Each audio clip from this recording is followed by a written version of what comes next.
ગાંધીનગર મહાનગરપાલિકા દ્વારા 8 કરોડના ખર્ચે સેક્ટર 1 થી 30માં કમ્પાઉન્ડ વોલ બનાવવાની કામગીરીનું મેયર શ્રી મીરાબેન પટેલના હસ્તે ખાતમુહૂર્ત. ગાંધીનગરના નાગરિકોની સુરક્ષા અને સુવિધામાં વધારો કરવાના હેતુથી શહેરના સેક્ટર 1 થી 30 સુધી કુલ 8 કરોડના ખર્ચે કમ્પાઉન્ડ વોલ બનાવવાની કામગીરીનું આજરોજ ગાંધીનગર મહાનગરપાલિકાના મેયર શ્રીમતી મીરાબેન પટેલના હસ્તે ખાતમુહૂર્ત કરવામાં આવ્યું હતું.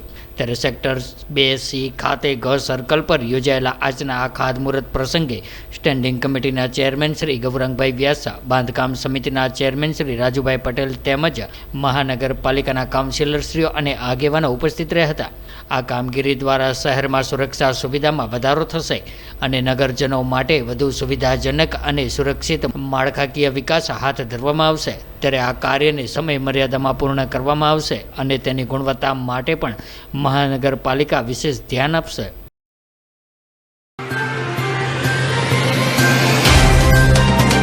तो व्हाट्सएप, ट्विटर, फेसबुक, इंस्टा जहाँ भी आपका अकाउंट है, इसे शेयर बटन के द्वारा वहाँ पर शेयर करें